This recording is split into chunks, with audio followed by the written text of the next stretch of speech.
Hello and welcome to UPSC Scholar. Today we'll be discussing the current affairs from 14th of August to 20th of August. We'll be covering it from the Indian Express newspaper and we'll be looking at it only from the UPSC perspective. So let's begin. Our first news is to make 2 crore lakhpati didis in villages and drone training for women. So recently, Prime Minister Narendra Modi has launched two key initiatives. The first one is Vishwakarma Yojna to boost the livelihood opportunities for people that are engaged in traditional skills. And the second one is a Lakhpati Didi scheme, which is for ensuring an annual income of at least 1 lakh for 2 crore women in the villages. How? By providing them skill development trainings and enhancing their skills. So let's look at it. The first one I have told you to ensure an annual income of at least 1 lakh and for 2 crore women by providing skill development training. So this is the main objective of this scheme. The second one is Vishwakarma Yojna. It has not been launched yet fully. It will be launched on 17th of September when the Vishwakarma Divas is celebrated. So if there will be more details, I will tell you. But as of now, there are 18 trades that are being covered in it. Like for example, carpenter, the boat makers, the armors, the blacksmith, the hammers, the toolkit makers, like these persons which are engaged in a very unorganized sector and a very at a small level. Cobbler, mason, toy makers, the barbers. So these all will be the trades that are being covered in the Vishwakarma Yojana, and they would be given a special recognition through a PM Vishwakarma certificate and then special ID card. They will also be given a collateral-free loan of up to 1 lakh rupees at a very concessional interest rate of 5%. And later on, they might be also given a loan of at least 2 lakh and at the same interest rate. A stipend of 500 rupees will also be provided for skill training and approximately rupees 1500 to purchase the modern tools as per the scheme details as of now. So, what is the main purpose of this? The skill set is to be honored and the skill set of these people is to be improved. This is the main purpose of this scheme. These people are mostly belonging to OBC community and it aims to improve the quality and the reach of the products and also the services of these artisans and these craft people to ensure that these Vishwakarmas means this craft person people, they are integrated with the domestic and global value chains. So this was it. The next thing is what is Parliament Privileges Committee and how it works. Recently, you would have noticed when the monsoon session concluded, Adhir Ranjan Chaudhary of Congress Party was suspended and Raghav Chadda of Aam Aadmi Party was also suspended. So, what was the issue? Let's see. There, this suspension is now currently under Privileges Committee. It is being reviewed by the Privileges Committee. So, what are the parliamentary privileges? First, we will look at it. Privileges and immunities are enjoyed by the MPs mostly. So, what is this? As the name suggests, privileges, immunities. For example, if I have to tell you, the Constitution specifies that MPs have freedom of speech and they have immunities from judicial proceedings and against anything they may say or vote in the parliament. Parliament में कुछ भी कही भी बात, you can't go for a judicial review of that thing. And also the Code of Civil Procedure. It protects them from arrest and detention under civil cases during a parliamentary session. So these are also the special powers and the privileges given to it. What is the history behind it? So when the constitution makers were making this law or making this parliamentary privileges thing, they specified that parliamentary privileges would be specified in a law that will be made by the parliament.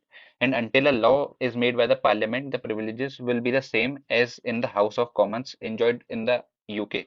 So in 1978, Parliament deleted the reference of the House of Commons by a constitutional amendment, and any law is yet to be made which will be clarifying what are the parliamentary privileges that are being enjoyed by the MP. So as of now, it is a very vague concept. It's a very vague thing. What are the parliamentary privileges? A lot of people, a lot of experts have their own views. So next thing, how does a parliament act on the breach of the privileges? The first one is any member might raise the issue and House sends it to Privileges Committee and committee recommends the course of action. Like recently, if you would have seen the parliamentary proceedings, I was seeing the parliamentary proceedings when this National Capital Territory of Delhi bill was being passed. So Amit Shah raised this issue that Raghav Chadda has forged the signatures during the select committee findings. So that's why. So this is the rule that is applied. Member raising the issue.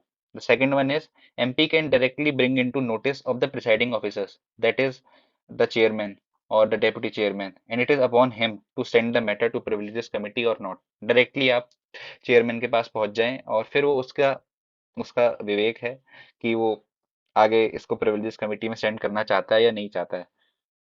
So what can a committee on privileges do?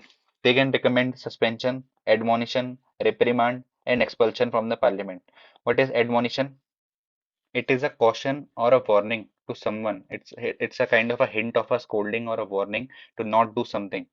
And what is reprimand? Reprimand is to tell somebody officially that he or she has done something wrong.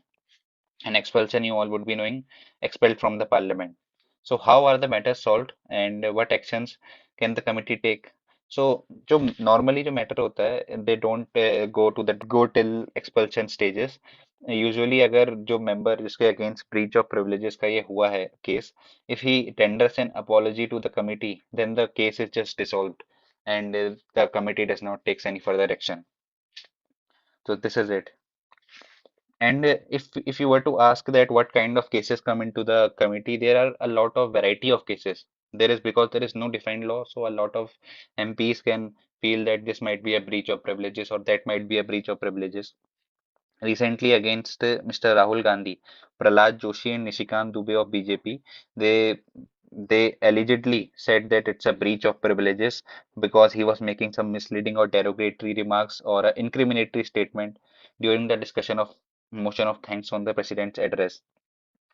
So these are the privileges that are being breached recently, and it can be anything. That can be unauthorized proceedings or a very gross conduct, repeated submissions of identical notice, disrespectful observations against chair, or like Raghav Chadha did, including names of MPs in a motion without their consent.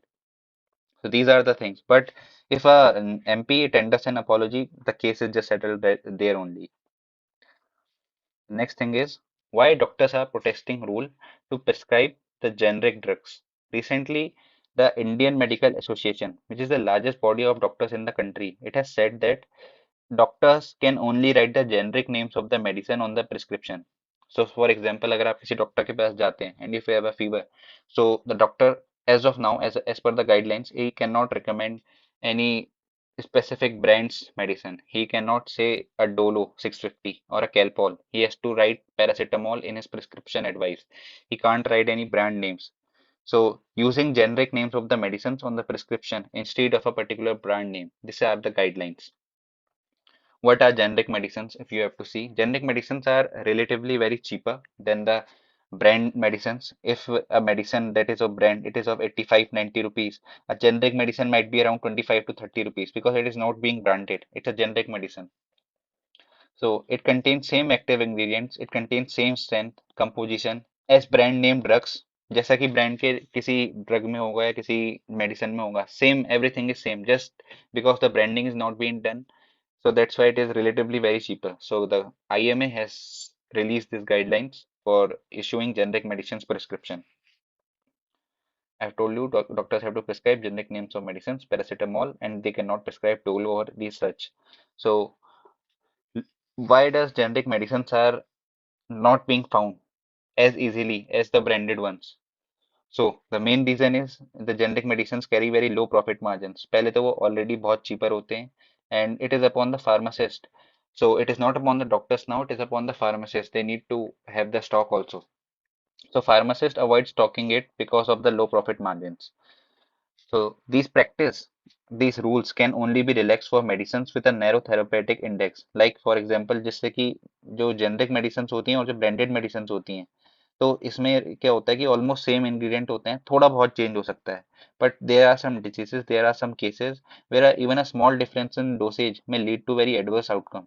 सो ऐसे cases में यहाँ पर relaxation है. So the guideline says that generic medicine on an average are 30 to 80% cheaper and this will bring down the healthcare cost in our country. Now, what are doctors saying and why are doctors protesting? Doctor feels that it might take away their choice of prescribing the best medicine for their patient and also quality check and control in our country is not that good. सही बात है.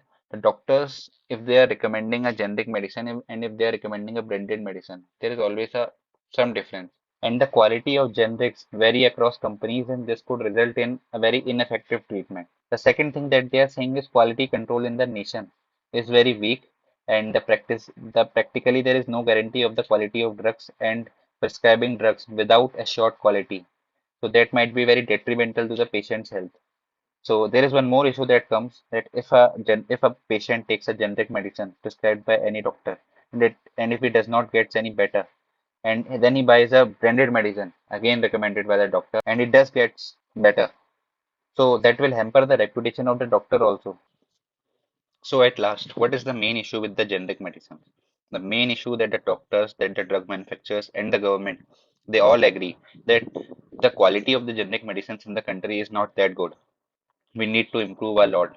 The doctors in the IMA statement had said that only 0.1% of the medicines are tested and are gone through a quality check.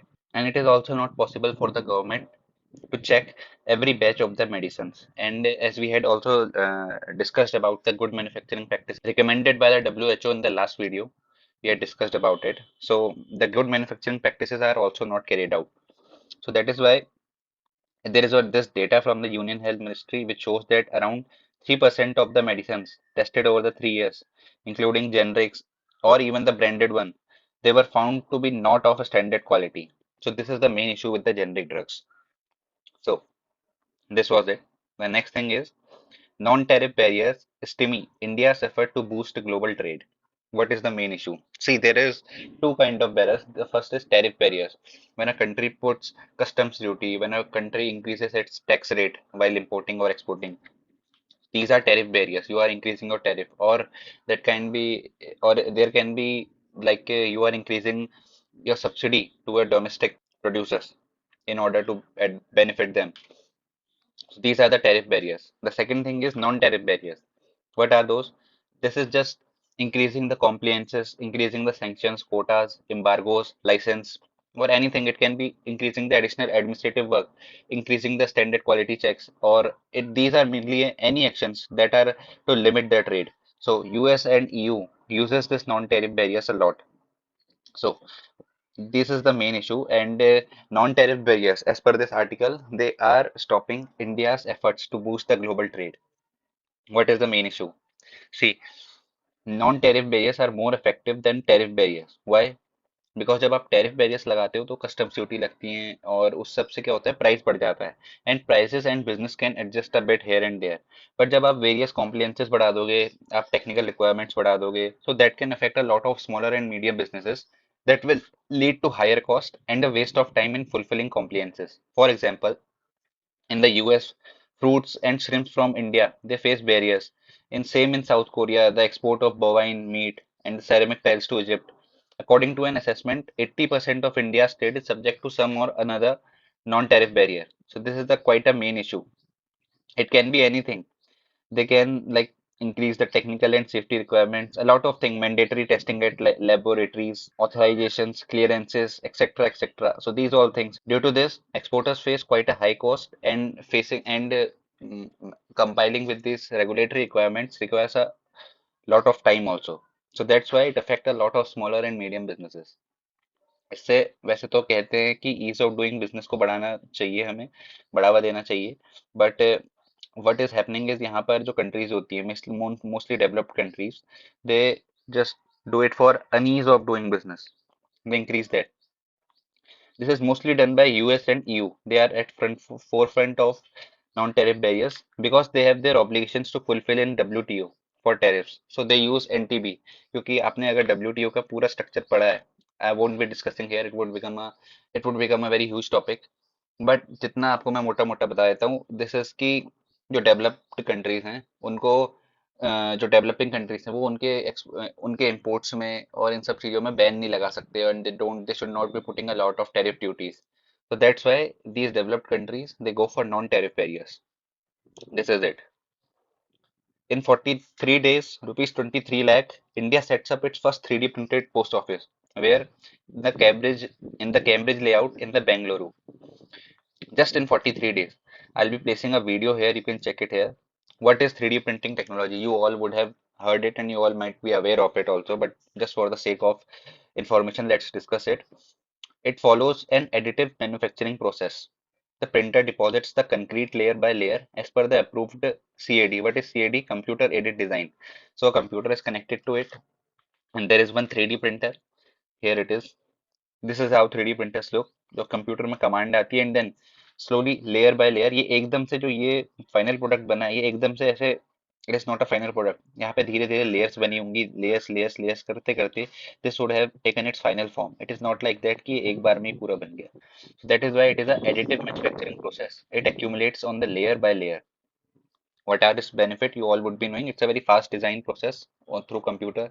You can make it very quickly, environment friendly, and the third is very cost effective. It don't require any labor or as such. जैसे ही आपने command दिया and it just fills it accordingly. I'll attach a video, you will get a really good understanding of it. 3D printing is also used in a lot of other sectors also like healthcare sectors, aerospace. If you would have just read the news, a 3D printed engine was made by Agnicool, India's private space sector startup. Second one is healthcare. During COVID times also, it was used. 3D printing was used for making mask equipments, face shields, even the ventilator equipments also. So 3D printing is really a quick way of making something.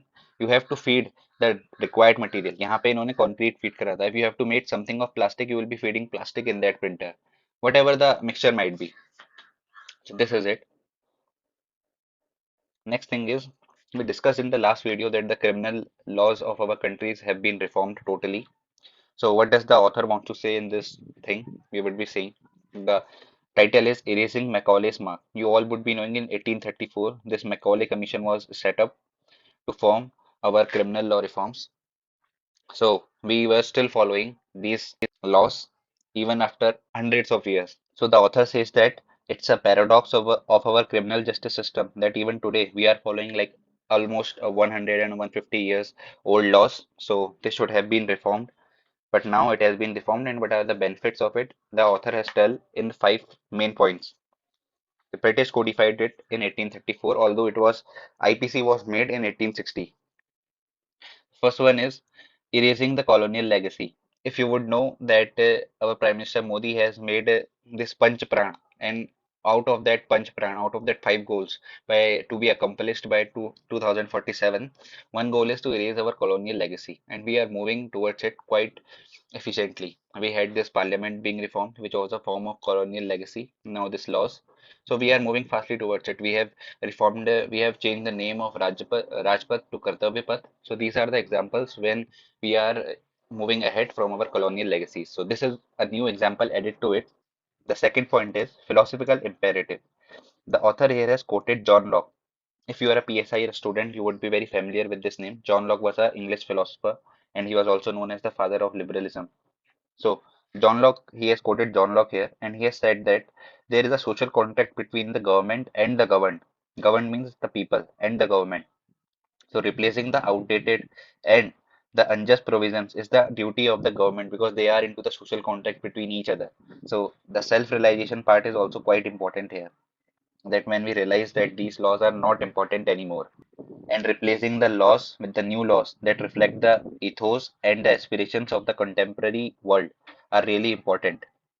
So the third point is modern societies need modern laws. When societies progress, they require laws that mirror their current values and needs. It is like the second point and third points are almost overlapping. तो जब नई societies बनती हैं, जैसे Supreme Court has said that जो basic structure होता है, it is a evolving thing. Our constitution is a evolving thing. Our interpretations are evolving thing as the society evolves. The Supreme Court's interpretations of the constitution also evolves. So the same thing is for the laws also. जैसे जैसे societies आगे बढ़ती रहती हैं, the laws also changes. So we require laws that mirror the current values and our current needs. So we need to, we need a evolution in our criminal justice system because almost 77% of the persons in the jails are under trials. We had studied in the last video also that there was this commission of Sushil Modi which recommended that the High Court judges should take vacations alternatively.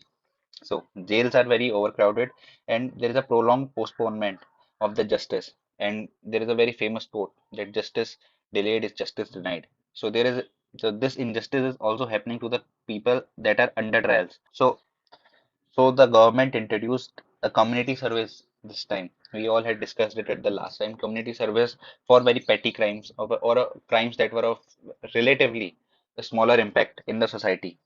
So it represents a very innovative and a humane approach to approach criminal justice. By targeting petty crimes, it serves as an alternative to imprisonment and focusing on rehabilitation and societal integration. इससे जो है बेवजह gels नहीं भरेंगे, छोटे छोटे crimes के लिए जो अंडर ट्रेस में फंस जाते हैं लोग. So they will be going through the community service punishment. They might be doing some work as mentioned by the government, क्योंकि अभी तो लॉ पूरी तरीके से क्लियर नहीं है. जब कम्युनिटी सर्विस क्लैरिफाई होगी तभी हमें पता लग पाएगा. But as the word suggests, they would be doing some service for the community, for the society. The next point the author says is that there is quite a confusion in our criminal justice system. There are a lot of inconsistencies. For example, he has quoted that there is section 309 of the Indian Penal Code which criminalizes the attempted suicide. Whereas when the government passed this Mental Health Care Act in 2017, it said that such an attempt is due to severe stress and the person needs care rather than a punishment. So there is this conflict between two laws. So we need to address this confusion also. That creates a very legal ambiguity and a room for quite a vague interpretation. So the Bharatiya Nyaya Samhita has also addressed this. The fifth one is use of technology.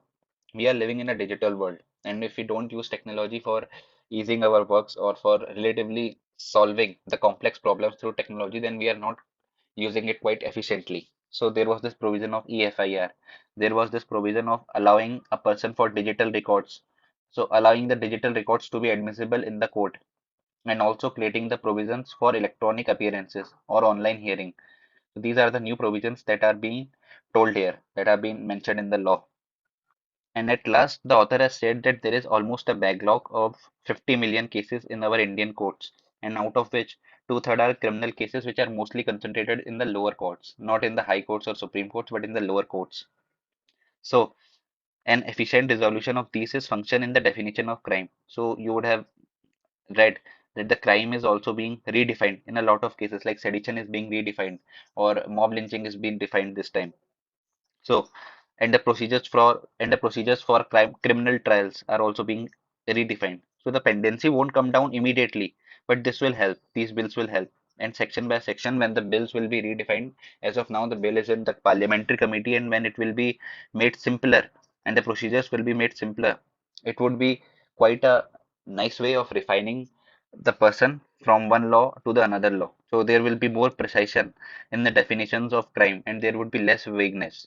So let's see what happens. And at last, the author has said that by adopting the Bharatiya Nyaya Samhita, again, वही बात है अभी, we are addressing our problems of the colonial legacy and we are reclaiming our identity in a more confident way. So this was it. The next thing is there was this man Bindeshwar Pathak. If you live in a metro city or a tier 1 city or tier 2 city, you all would have seen in your cities there is this Sulabh Shauchalayas. So this I found really useful. You can write it in your mains answer writing answers also, that there was this man Bindeshwar Pathak who led this movement of Sulabh toilets. Wherever a question comes regarding the cleanliness or Swachh Bharat Abhiyan or regarding environment, so you can always quote his example. I'll tell you a bit of history of this man. He was the founder of Sulabh toilet movement and he recently passed away. In the late 1960s, he was a volunteer in the Gandhi Sanitary Committee. He was himself a Brahmin, but he worked amongst the Dalit community. At that time, in the late 1960s, open defecation was widely practiced. At that time, there were no means of public toilets as the concept as such, and the septic tanks were really expensive, and they were in very few elite houses. So there was no existence of the public toilet. And as I told you, he was a member of Gandhi Centenary Committee. So this man was inspired by the Mahatma Gandhi's message of restoring the dignity of the scavenger community, and he made it a mission to replace the bucket latrines that were used before, which were being picked up by the scavenger community or Dalit community.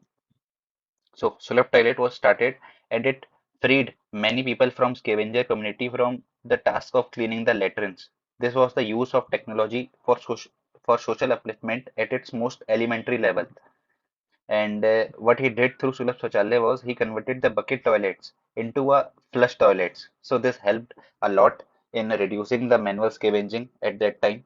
And it started with Bihar and it spread to whole country. Now approximately 1700 towns and over 1.5 million toilets are present all over the country, namely of Sulabh Shauchalayas. He was also awarded the Padma Bhushan and the Stockholm Water Prize into both nationally and internationally. And the government in 2016 also awarded him with the Gandhi Peace Prize, which is a very big honor. So the at last the author says that the greatest tribute to him would be to eliminate manual scavenging completely, which is yet being practiced in our country. The next thing is China appears to be building an airstrip on a disputed land. What is the issue? You all would be knowing that there is this nine dash line around the China South China Sea, and the China claims whole of the area inside this nine dash line.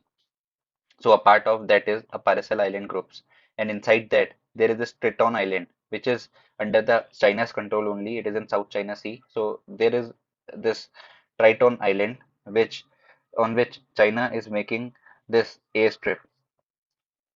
This is a part of Paracel Island groups only, but this is also claimed by Vietnam and Taiwan. So Triton Island is a very important term. It is a very important place in the news, but the question might be asking that where is Triton Island located? So it is located in the South China Sea, and it is a dispute between which countries? So it is a dispute between China, Vietnam, and Taiwan. So you must be remembering this. Very, very important. It shows the expensive nature of the China. It might be anywhere. China is always in the expensive mood, whether it is India, whether it is Bhutan, whether it is Nepal. China always claims territory without any substantial record or the claims. So they are making airstrips, they are making dock and military system there and vehicle tracks also. It is already under China control, but the main cause of the concern is China is militarizing the crucial tradeway, the crucial waterway through which an estimated 5 trillion in trade passes annually. I'll show you in the map, but just remember this name, Triton Island. This is the countries with claims in the South China Sea. This is the nine dash line. This is whole of the nine dash line of the China, which claims that this whole territory is of China. But there are a lot of countries here, also Philippines is here, Taiwan is here, Brunei, Malaysia, Vietnam. These all have claims in Spratly Islands, Scarborough, Shoal, Paracel Island. So I told you Triton Island is here in the Paracel Island group only. Let's see one more map. So here I have told you Paracel Islands. It is the Triton Island is part of this group. So I'm saying you that approximately 5 million trade passes through this because it's a very important city. China itself is a very important country in the trade. There is this Vietnam, there is this Taiwan, there is Philippines also, there is this Malaysia. So this is a quite a very important route. So this is it. The next thing is President launches Navy's stealth frigate, a step towards the goal of Atmanirbhar Bharat. So there was this Project 17A going on, in which it was started in 2019 by Indian Navy. Its main aim was to construct a series of stealth-guided missile frigates. So these are the names of the frigates: Nilgiri, Udaygiri, Himgiri, Taragiri, Dunagiri, and Vindhyagiri. These all are names of the hills, and these are very important for our exams. They might be asked as the name of the frigates also, but they might be asked that where are these hills? Nilgiri Hills, you all would be knowing. It is in Tamil Nadu. Udaygiri is in Odisha. Himgiri is a mountain range in Himachal. Taragiri is in Uttarakhand. Dunagiri is as well as in Uttarakhand. And Vindhyagiri, the latest one, the frigate that is launched recently, these hills are in Karnataka. What is a frigate? This is a frigate. It is really a very small ship that can move at very faster speeds and protect other ships. The main purpose of this ship is to protect other ships.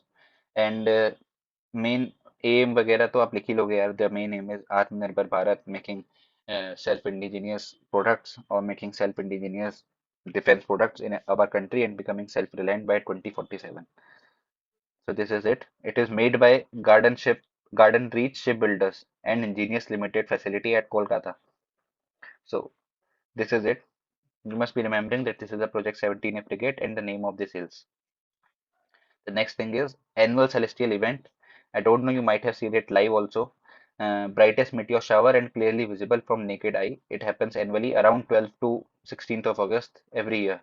It might be visible or it might not be visible from India due because this is the time of the monsoon in India.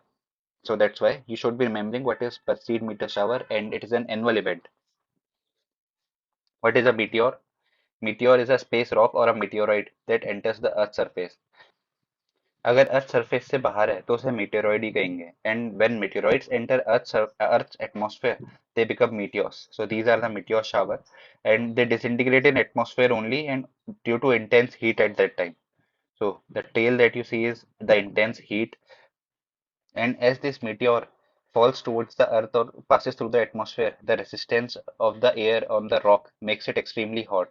And as it passes through the atmosphere, it leaves behind a streak of glowing gas, or that is like a shooting star that are visible to the observers. So this is a gas due to the intense heat. So this is it for now. Thank you for listening, and I'll be back with the new video very soon. Thank you.